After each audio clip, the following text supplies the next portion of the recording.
Hello everyone, welcome. In this video, we are going to cover DeepSeek V3's secret of success, including mixture of experts, multi-head latent attention, multi-token predictions, and other hardware optimizations like FP8 mixed precision training. It's been several months since DeepSeek V3's release, but there is a recent release on March 24th with several cool improvements, and it looks awesome. There are some highlights to it. For example, major boost in reasoning performance. You can see the performance is better than original V3, Alice QN, GPT's 4.5, and Sonnet 3.7 in multiple benchmarks. It also has stronger front-end development skills. For example, this balls in hexagon test, and it has smarter tool use capabilities. This great update reminds me that I promised to do a collection version of DeepSeek V3 deep dive. So here I am. In this collection version, I've done some updates to my old content, including a complete redo of MOE. Hope you enjoy. Enough talking, let's dive into it. There are many reasons why DeepSeek V3 is efficient, good and cheap, and mixture of experts architecture is definitely one of the most important ones. Mixture of experts is an architecture where the computation for each input tokens is handled by a combination of multiple specialized subnetworks called experts. Instead of using a single large, dense network for all inputs, MOE selectively activates only a subset of these experts based on the input. This architecture originally came out earlier than the famous transformer paper in 2017, also from Google. This is the architecture they gave out in the paper. So as you can see, there are several key components. First one is experts. It's the individual neural network, often a smaller LLM or feed-forward networks that are trained to specialize in different tasks. And there is a router, also known as a gating network. So it's a separate neural network that analyzes the incoming inputs and decides which experts are most relevant to process it. So it essentially acts as a dispatcher. There's also the combination mechanism. Those output from the selected experts will combine and produce the final output of the MOE layer. This is the typical flow for how a mixture of experts work. First, there's the input fed into the LLM with an MOE layer. This is the input gets into the MOE layer. This is usually replacing Transformer's feed-forward network layer. And the router, which is the gating network, process the input. Based on the input, the router assigns a weight or score to each expert, indicating its relevance to the current input. In this case, let's say we pick expert 2 and expert n-1. The other experts are not selected.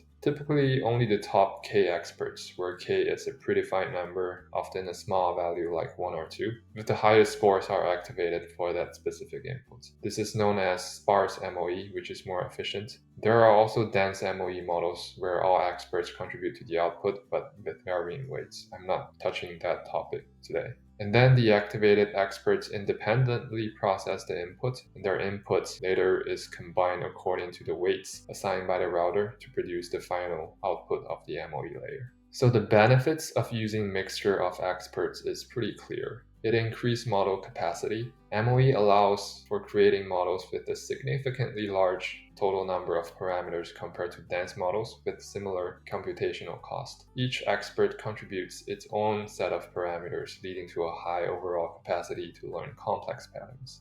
It improves efficiency. During inference, only a small fraction of the total parameters are actually used for each input. This leads to faster inference speeds and lower computational costs compared to running a dense model with the same number of parameters. The third one is specialization and better performance. By having experts specialize in different aspects of the data, the model can potentially achieve better performance on a wider range of tasks and handle diverse types of input more effectively. Each expert can become highly proficient in its area of specialization.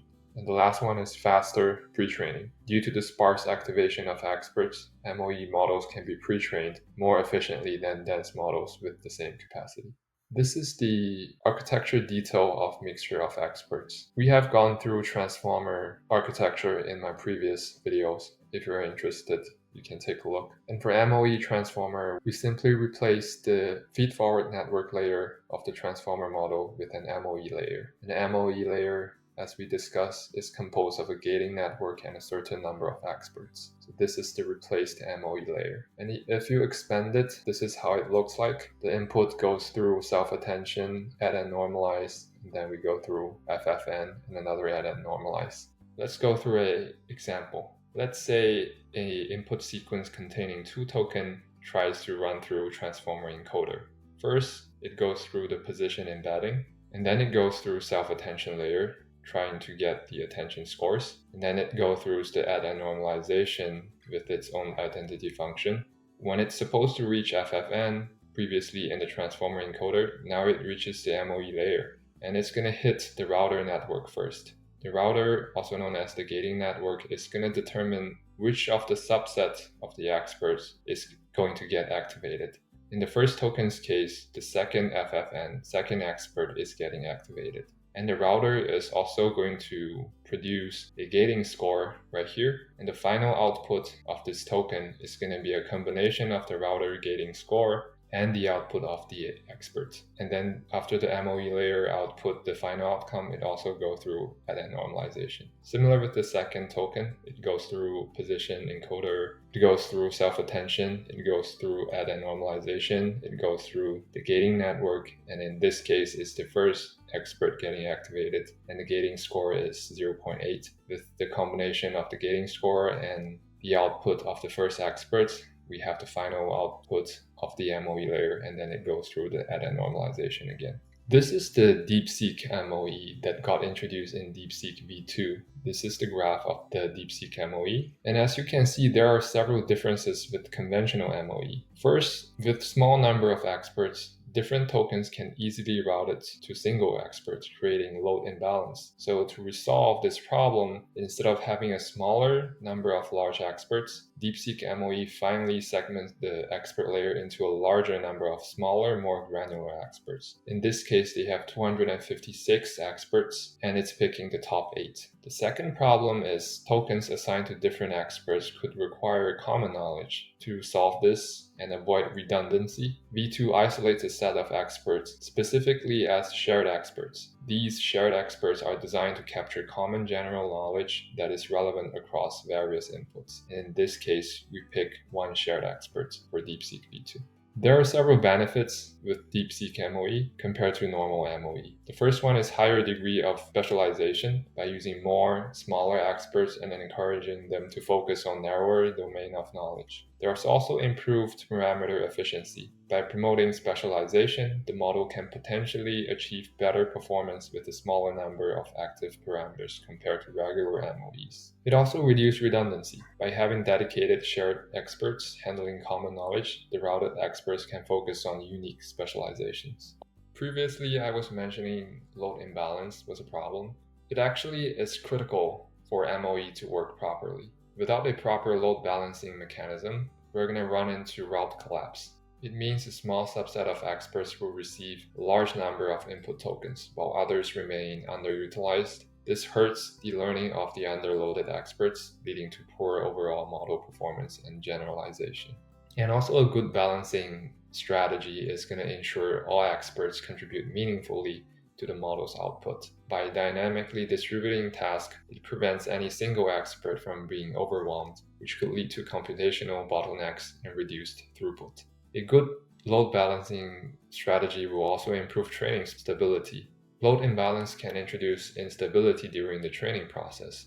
When some experts are heavily loaded and the others are underloaded, the learning signals and updates to the model parameters can become skewed, making convergence very difficult. There's also the enhancing generalization. If some experts are consistently underutilized, they don't receive enough training data to learn meaningful specializations. This lack of specialization across the expert pool can lead to a model that doesn't generalize well to diverse inputs. And the last one, it optimizes parallel training. In distributed training scenarios where experts reside on different devices, for example GPUs, by the way, this is the case for DeepSeek, load imbalance can severely hinder parallel efficiency. If some devices are overloaded while others are underloaded, the overall training time increases. There are some common load balancing solutions. The most common one is introduce auxiliary loss for load balancing to original training objective. This is a similar mechanism of doing regularization. The example loss function can be something like this. This is the loss for load balance. N is the number of experts, T is the number of tokens, K is the number of activated experts, and SIT is the gating function output. It's normalized to minimum 0, maximum 1 via softmax function. It means the probability of Tth token choosing ith expert. You can consider it as the affinity score between I and T. Pi is the average probability of choosing the ith expert for the entire input sequence, also the average gating score. Fi represent the fraction of tokens routed to the ith expert. Alpha is a hyperparameter controlling the strength of the auxiliary loss. If we include this loss function into the original training objective and try to minimize this loss, it will force the model parameters to spread evenly between different experts. DeepSeek V2 is using this similar approach. It introduced different levels of load balancing though. They have expert level balance loss. They encourage uniform token distribution across all experts. They also have device level balance loss. It encouraged balanced computation across devices, GPUs. It also dropped tokens if it's beyond expert capacity.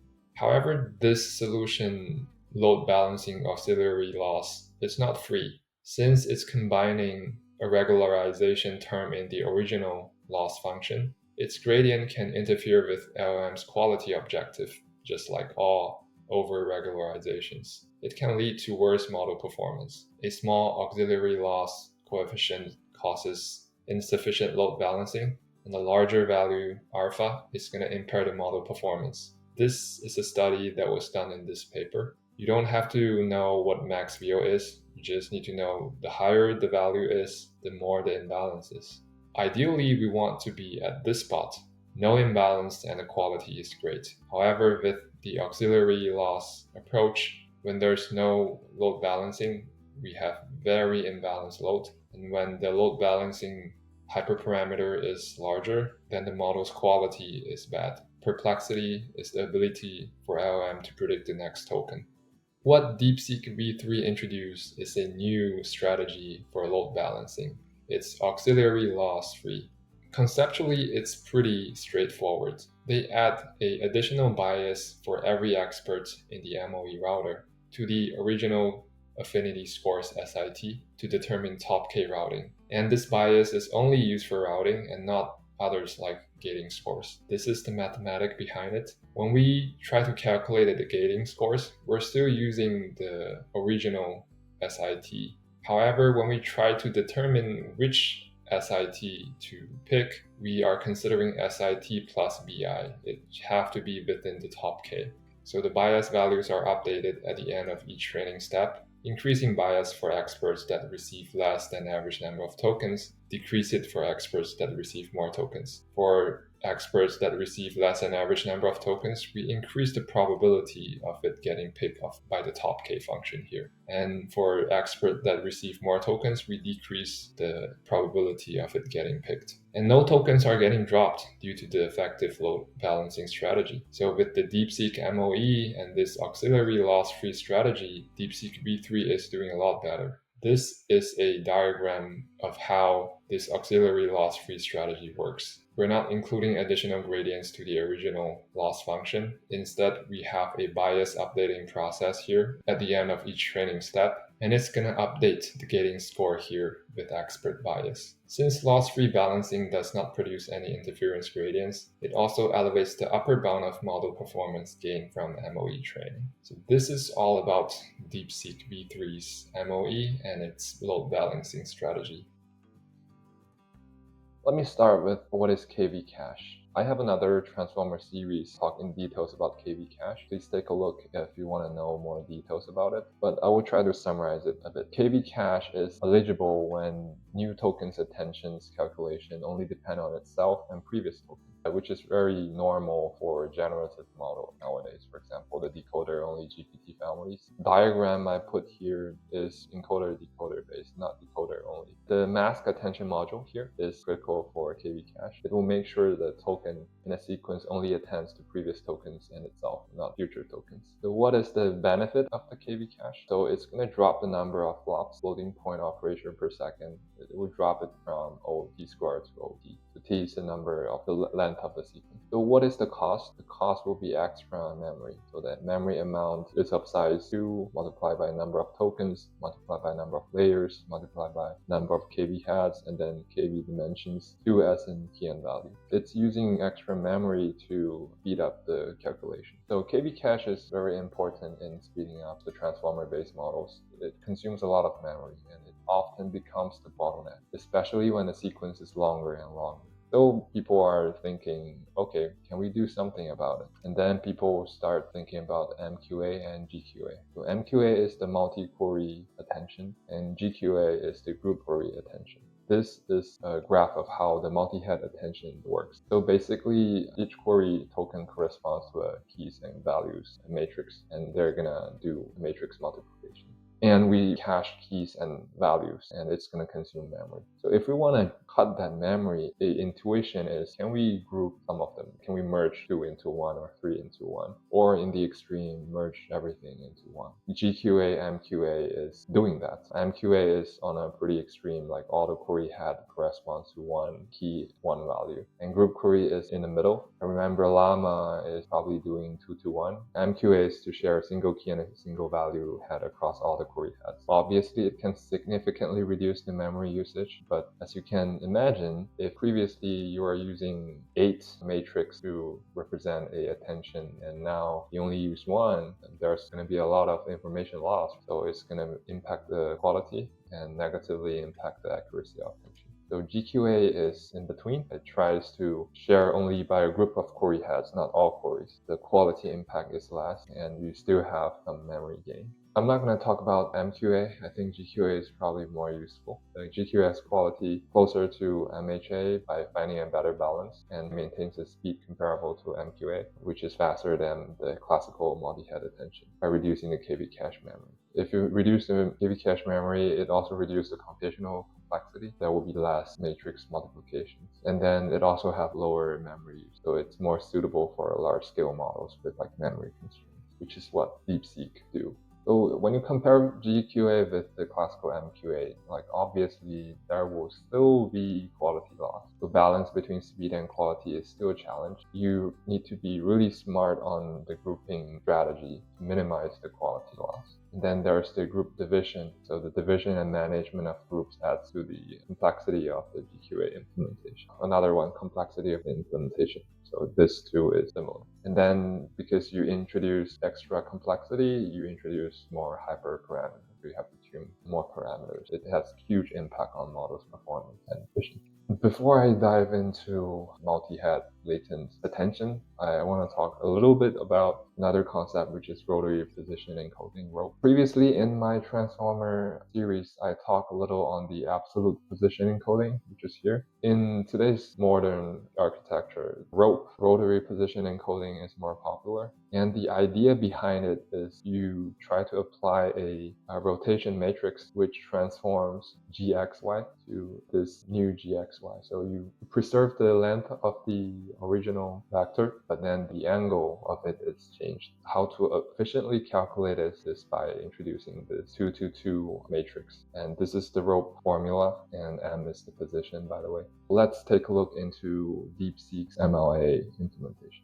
On the left part, this is a decoder-only architecture. In the feed-forward network, I already talked about it in the first episode. They use MOE to replace the feed-forward network, and in DeepSeek's case, they have shared expert and they have routed expert. This time, I want to talk about the attention part. This is what's also very important. Let's zoom into this MLA module. DeepSeek uses a low-rank attention mechanism they call MLA, which projects the keys and values into a shared low-rank space. This equates to reducing the sum of the dimensions of the query key and value vectors. it compressed the original key value and query to a lower dimension, similar of what GQA would do. As you can see, this is the original input, and then after some compression matrix, it will compress input to a lower dimension matrix. One thing is, rope isn't simply preserved by the low rank compression. So that's why DeepSeek uses a pretty smart approach. They have a single query pair that doesn't have decompression matrix, and these queries and keys are added directly to the decompressed queries and keys without positioning banding. So as you can see, this one have rope and this one have rope, but there are some matrices that doesn't have rope. They don't have any position encoding, and we concatenate position encoding with rope and without rope and do a dot product to get a multi-head attention. This is how they solve the rope problem, but in fact, with some additional calculation, rope would be combined with MLA directly. So let's say you have big W is a compression matrix. You can find a new matrix that falls to this condition. Using this new smaller W matrix, it will ensure that rope matrices commute with the lower end compression matrix, since the rope matrices are composed of 2 to 2 blocks on the diagonal. So actually there are other ways to do MLA, but this is how DeepSeek decided to do, and it has been working pretty good. So they find ways to reduce the KV cache by compressing the cached elements dimension, and they find a smart way to include position encoding into it without hurting the ability to do KV cache, and that's why they made their attention mechanism so cheap, and it doesn't hurt the quality that much, so the quality is still pretty good. First, I want to talk about what is single token prediction or next token prediction. On the right-hand side, this is the classic encoder-decoder transformer architecture. And on the left-hand side, this is an example that I use in my transformer series. So this is doing a machine translation task. It's trying to translate I am Martin to Chinese. And in this case, while doing inference, I send the English I am Martin to encoder input. In the first round, decoder input is going to be a start token, and then the output is going to be Chinese translation of I, which is wo. And then we take the output and send it to decoder input again, because this is auto regression. And then we get the next token, which is the Chinese for M. And then we get a new sentence, which is 我是, and then send it to decoder input. And then it output the next token again, which is MAR in Martin. We combine everything and send it to decoder input, and at last it outputs TIN in Martin. This is a typical inference for next token prediction. In the next slide, let's take a look at what happens in next token prediction training. In training, in machine learning, we always relies on minimize loss function and doing back propagation to update weights. So what is the loss function in this case? The loss function we are using is cross entropy loss. So this is a metric we use in machine learning to measure how well a model performs. And it's done by comparing the probability distribution predicted by the model to the actual distribution of the target labels.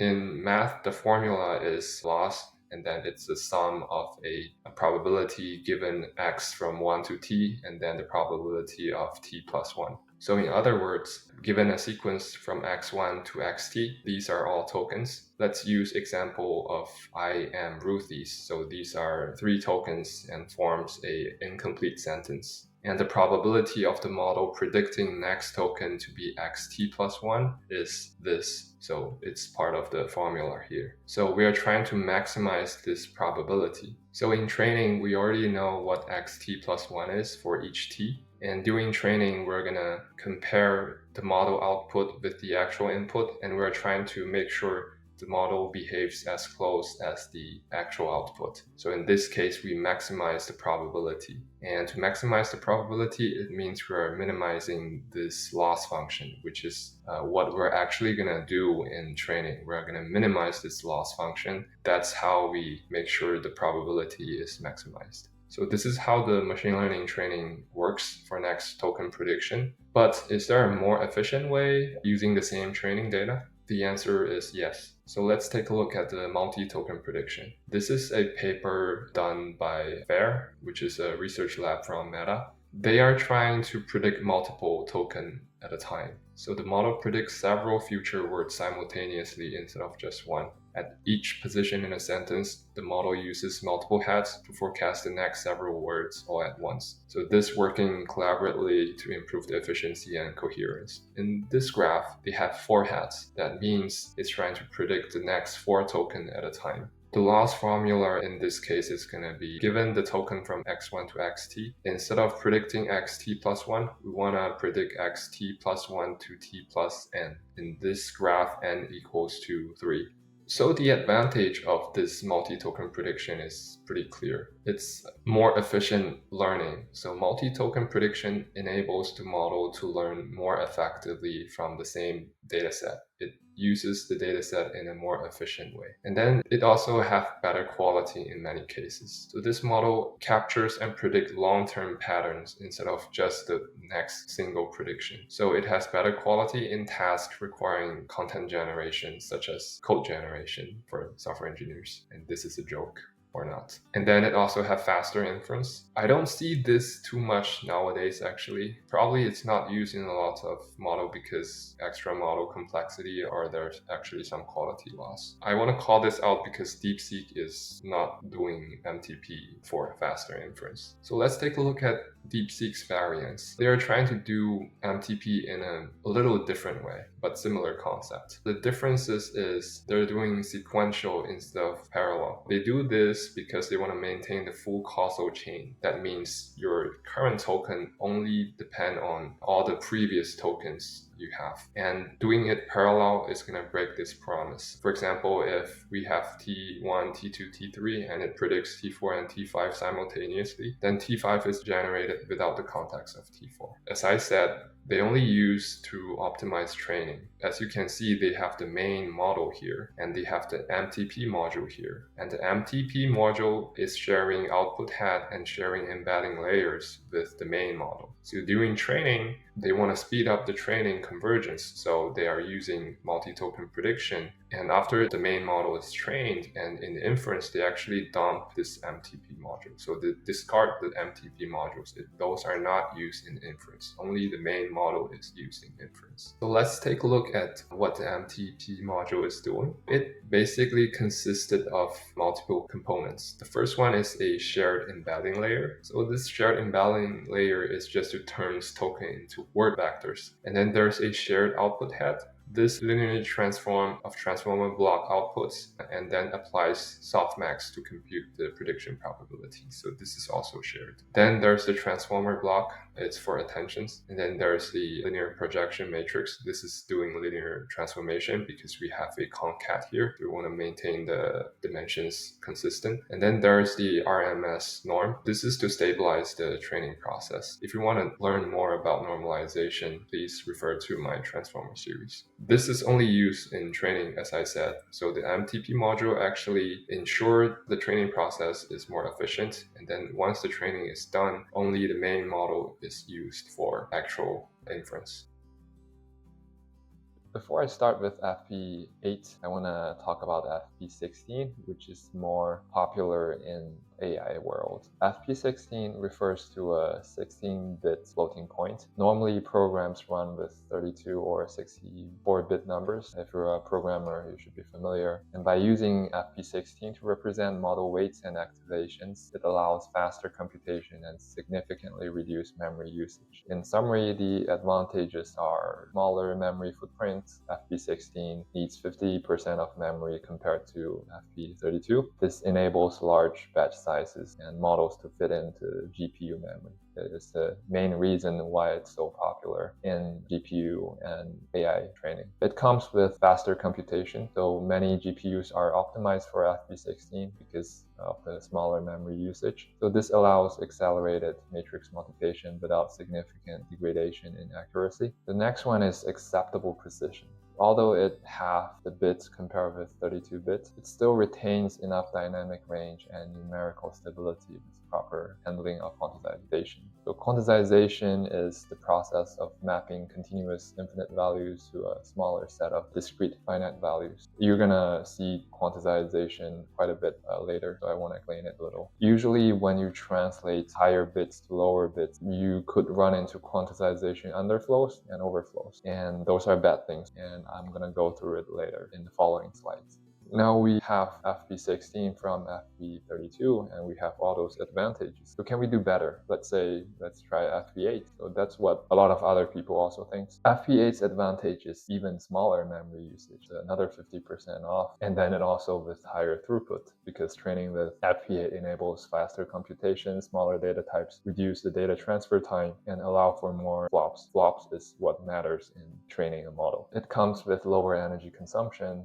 Energy consumption is actually one of the major concerns of training large models right now. However, the transition from FP16 to FP8 is tricky. FP8 has several unique challenges compared with FP16. One of the main reasons is FP16 is an established model in both software and hardware. It comes with a pretty stable ecosystem for most models and hardwares, and FP8 doesn't have it yet. It's starting to catch up. I want to talk about FP8's challenges. First one is numerical instability. So during backpropagation, which is one of the essential steps of machine learning, gradients can become extremely small. FP8's reduced range can't represent these values accurately. This could lead to unstable or non-converging training. A value during the process of quantization becomes smaller than the smallest representable value allowed by the data type, which is FP8, so essentially resulting in the value being rounded to 0 due to the limitations of precision. This is a very bad thing because small values is critical for fine-tune updates, and there usually are a lot of sensitive layers in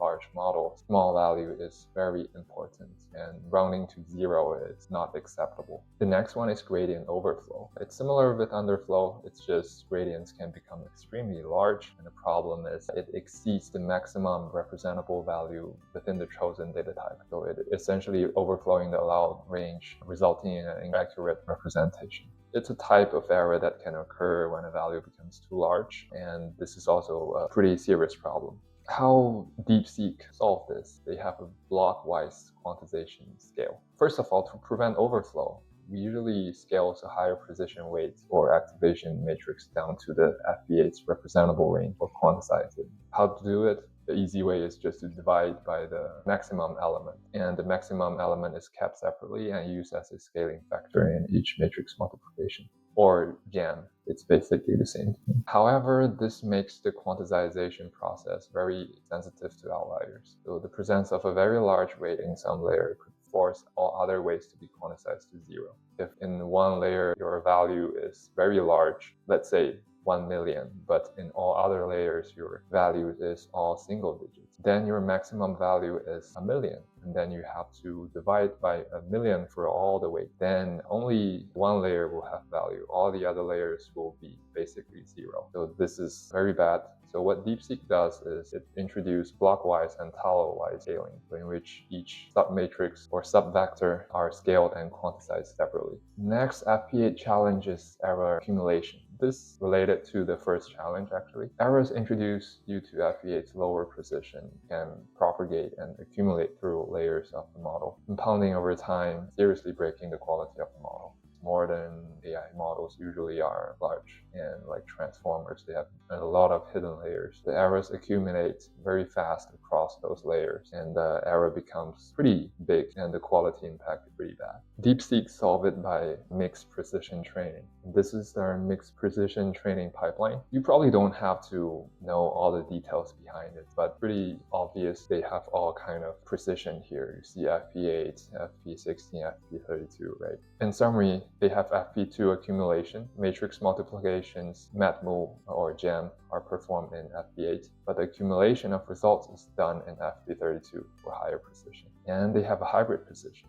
model weights are stored in FP8, but the activations and gradients are stored in BF16. This helps preserve important information during training. And FP32 is also used in some internal computation. The last FP8 challenge I want to go through is hardware limitation. So hardwares like NVIDIA Hopper architecture, which is what DeepSeek used, they're starting to support more and more of FP8, but there are still a lot of gaps for optimal performance. The low precision math multiplication, or GEM, often suffer from underflow issues, and their accuracy largely depends on high precision accumulation, which is usually FP32. However, DeepSeek observed the accumulation precision of FP8 matrix multiplication on NVIDIA H800, which is what they use, is limited to retaining around 14 bits, significantly lower than FP32 accumulation. So this is even worse when the inner dimension is large. Basically, they found a hardware limitation that makes the precision even worse. Their solution is to use a hybrid approach. They use Tensor Core plus CUDA Core. Usually, everyone uses Tensor Core, and CUDA Core is one layer down. So to overcome the hardware limitation, DeepSeek moved some of the accumulation outside the Tensor cores. The matrix multiplication kernel performs each series of 4 consecutive WGMMA, that means asynchronous war group level matrix multiply and accumulate operation. You don't have to know the details about it, but just know this is one of the policy of NVIDIA's hardware for matrix multiplication and value accumulation. So the operations inside the tensor cores, but accumulating in the lower precision format. But then they add the results into a separate register back accumulator tensor in FP32. This happens in CUDA cores. So this mitigates the loss of accuracy. And on the right, this is a graph of how they achieve this. This is how DeepSeek overcomes the limitation that they require less resource and fast within their budget. Hope this is helpful.